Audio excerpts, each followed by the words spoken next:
اعوذ باللہ من الشیطان الرجیم، بسم اللہ الرحمن الرحیم۔ السلام علیکم دوستو، میں ہوں کاشف قمر اور آپ موجود ہیں اسلامک نیٹ ورک پہ۔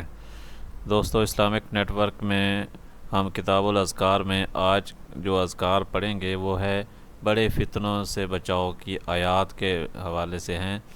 تو اس میں ہے کہ اِنَّ بَيْنَ يَدَيِّ السَّاعَةِ فِتَانًا كَأَطِيَاءِ اللَّيْلِ مظلم ويصبح رجل فيها مؤمن ويمسي كافر ويمسي مؤمنا ويصبح الكافر القائد فيها خير من قائم والماشي فيها خير من سائي فكسروا فيها كسيكم وقطعوا فيها أوتاركم واضربوا سعيو فَقُمْ بِالْحِجَارَةِ فَإِنْ دُخِلَ عَلَىٰ أَحَدٍ مِّنْكُمْ فَلَا يَكُنْ خَيْرًا بَنِي آدم۔ قیامت سے پہلے سخت اندھیری رات کے ٹکڑوں کی طرح فتنے ہوں گے۔ ان میں آدمی صبح کے وقت مومن ہوگا اور شام کے وقت کافر، اور شام کے وقت مومن ہوگا اور صبح کے وقت کافر۔ ان میں بیٹھنے والا کھڑے ہونے والے سے بہتر ہوگا اور ان میں چلنے والا بھاگنے والے سے بہتر ہوگا۔ تم ان میں اپنی کمانیں توڑ ڈالو اور اپنی کمانوں کے تانت کاٹ ڈالو اور اپنی تلواروں کو اپنے پتھروں پر دے مارو، اور اگر وہ فتنہ تم میں سے کسی پر داخل ہو گیا تو اسے چاہیے کہ وہ آدم علیہ السلام کے 2 بیٹوں میں سے بہتر بیٹے حابیل کی طرح ہو جائے۔ سنن ابی داؤد 4259۔ موجودہ حالات میں بے شمار فتنے ہیں اور کچھ افراد ان فتنوں کا شکار بھی ہو چکے ہیں۔ اس وقت ہر طرف بد عقیدگی کا فتنہ ہے۔ مسلمانوں کی اکثریت کا اعتماد اللہ تعالیٰ سے اٹھ چکا ہے اور وہ شرک و بدعت کی دلدل میں بری طرح پھنس چکے ہیں۔ اسی طرح شہوت، حرام کاری اور دنیا داری کے دیگر فتنے بھی آپ کے سامنے ہیں۔ ان تمام فتنوں سے بچنے کے لیے سورہ کہف کی پہلی 10 آیات کو یاد کرنا اور ان کو سمجھنا سیکھنا نہایت ضروری ہے، کیونکہ ان میں اس قدر تاثیر، قوت اور طاقت ہے کہ نبی کریم صلی اللہ علیہ وسلم نے فرمایا، جس میرے امتی نے ان کو اچھی طرح سمجھ کر یاد کر لیا وہ دجال جیسے خطرناک فتنے سے بھی محفوظ رہے گا۔ جب یہ آیتیں دجال جیسے فتنے کے لیے بھی کافی ہیں تو ان کی برکت سے روزمرہ کے فتنوں سے بچنا بھی بہت آسان ہے۔ یاد رہے کہ دجال ایک کانے لعنتی انسان کا نام ہے جو ایران سے نکلے گا، 40 دنوں میں پوری زمین کا چکر لگائے گا، مردوں کو زندہ کرے گا، اس کے کہنے پر زمین خزانے اگلے گی، آسمان پر بارش برسائے گا، وہ اپنے اختیارات کی وجہ سے بڑے بڑے لوگوں کو بد عقیدہ بنا دے گا۔ اس دجال کا ظہور بالکل قیامت کے قریب ہوگا۔ حضرت عیسیٰ علیہ السلام اس کو ملک اسرائیل میں جہنم حاصل کر دیں گے۔ بخاری، مسلم، ترمذی اور مشکات میں یہ حدیث ہے۔ الحمدللہ الذی انزل علی عبدہ الکتاب وَلَمْ يَجْعَلْ لَهُ عِوَجًا۔ ہر قسم کی تعریف اللہ کے لیے ہے جس نے اپنے بندوں پر کتاب نازل کی اور اس میں کوئی کجی نہیں رکھی۔ قَيِّمًا لِيُنذِرَ بَأْسًا شَدِيدًا مِنَ لَدُنْهُ وَيُبَشِّرَ الْمُؤْمِنِينَ الَّذِينَ يَعْمَلُونَ الصَّالِحَاتِ أَنَّ لَهُمْ أَجْرًا حَسَنًا۔ یہ سیدھا راستہ بتانے والی کتاب ہے تاکہ لوگوں کو اللہ کے سخت عذاب سے ڈرائے اور ان ایمانداروں کو جو نیک عمل کرتے ہیں یہ بشارت دے دے کہ ان کے لیے بہت بڑا اجر ہے۔ ماکثین فیہ ابدا، جس میں وہ ہمیشہ رہیں گے۔ وَيُنذِرُ الَّذِينَ قَالُوا اتَّخَذَ اللَّهُ وَلَدًا، اور ان لوگوں کو ڈرائے جو کہتے ہیں کہ اللہ نے کسی کو بیٹا بنا لیا ہے۔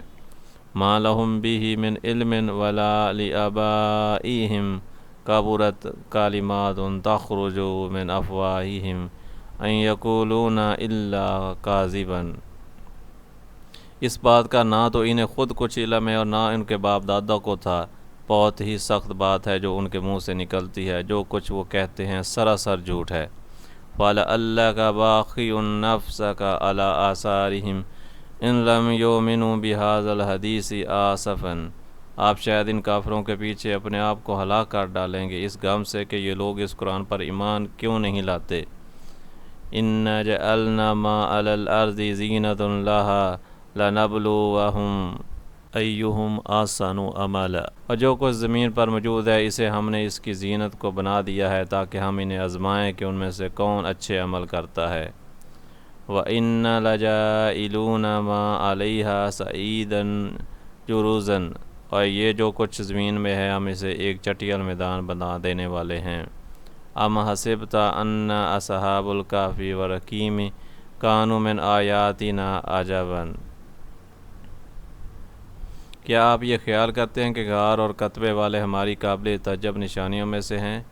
اذ آوی الفتیۃ الی الکہف فقالوا ربنا آتنا من لدنک رحمۃ وہیئ لنا من امرنا رشدا، جب ان نوجوانوں نے غار میں پناہ لی تو کہنے لگے اے ہمارے پروردگار، اپنی جناب سے ہمیں رحمت عطا فرما اور اس معاملے میں ہماری رہنمائی فرما۔ ہر قسم کے فتنوں سے بچاؤ کے لیے ان آیات کو خود بھی اور بچوں کو بھی یاد کرائیں۔ پہلی 3 آیات میں قرآن اور صاحب قرآن حضرت محمد صلی اللہ علیہ وسلم کی صداقت کی طرف اشارہ کرتے ہوئے اللہ تعالیٰ نے فرمایا کہ ان کے سچے پیروکار اور تابعدار لوگوں کو ہمیشہ کے لیے جنت عطا کی جائے گی۔ آیت نمبر 4-5 میں شرک کا رد ہے اور اس بات کا بیان ہے کہ اللہ تبارک و تعالیٰ وحدہ لا شریک ہر قسم کی اولاد سے پاک ہے، اور قیامت کے قریب کئی لوگ دجال کے فتنے سے متاثر ہو کر اس کو اللہ تعالیٰ کا شریک بنا ڈالیں گے، لیکن جن کا عقیدہ توحید مضبوط ہوگا وہ لعنتی دجال کے شر سے متاثر نہیں ہوں گے۔ آیت نمبر 6 میں رسول اللہ صلی اللہ علیہ وسلم کی امت کے لیے اس خیر خواہی اور فکر مندی کا ذکر ہے کہ جس نے آپ کو ہمہ وقت بے قرار کر رکھا تھا کہ یہ لوگ عقیدہ توحید قبول کیوں نہیں کرتے۔ آیت نمبر 7-8 میں دنیا کی رنگ رنگینیوں کے متعلق واضح کیا گیا ہے کہ یہ بہت جلد ختم ہو جانے والی ہیں، اور دجال کے ارد گرد بھی جو دنیاوی وسائل کی کثرت ہوگی وہ صرف ایک آزمائش اور فتنہ ہے، اس سے بھی بچ کر رہنا ہے۔ آیت نمبر 9-10 میں اصحاب کہف کی استقامت کا ذکر کرتے ہوئے واضح کر دیا گیا ہے کہ عقیدہ توحید کے مقابلے میں چاہے دجال جیسا فتنہ بھی آ جائے اس کا مقابلہ کرنا ہے، اور توحید کی عظمت کے لیے ہر قربانی پیش کرتے ہوئے اہل شرک سے مکمل طور پر کنارہ کش رہنا ہے۔ فتنوں سے بچاؤ کے لیے 2 شاندار دعائیں۔ اللہم انی اعوذ بک من عذاب القبر و اعوذ بک من عذاب جہنم و اعوذ بک من فتنۃ المسیح دجال و اعوذ بک من فتنۃ محیای والممات، اللہم انی اعوذ بک من المعاصم والمغرام۔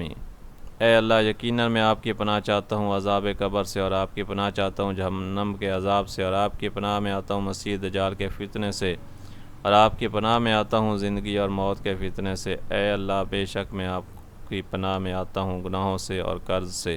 اللہم آسن عاقبتنا فی الامور کلہا واجرنا من خزی الدنیا وعذاب الآخرۃ۔ اے اللہ، ہمارے ہر کام کا انجام اچھا کر دے اور دنیا کی رسوائی اور آخرت کے عذاب سے بچا۔ اسی طرح آخری 3 کل صبح و شام 3 مرتبہ پڑھتے رہیں، کوئی فتنہ قریب نہیں آئے گا۔ تو دوستو، یہ تھی آج کی ویڈیو۔ امید ہے کہ یہ ویڈیو آپ کو پسند آئی ہوگی۔ اگر ویڈیو پسند آئی ہے تو اس کو لائک کریں اور اپنے دوستوں کے ساتھ شیئر بھی کریں، اور اگر آپ کو ہمارا یہ چینل پسند ہے تو اس کو سبسکرائب کر لیں تاکہ ہر نئی آنے والی ویڈیو ایک نوٹیفیکیشن کے ذریعے آپ تک پہنچ سکے۔ آئندہ ویڈیو تک کے لیے اللہ حافظ۔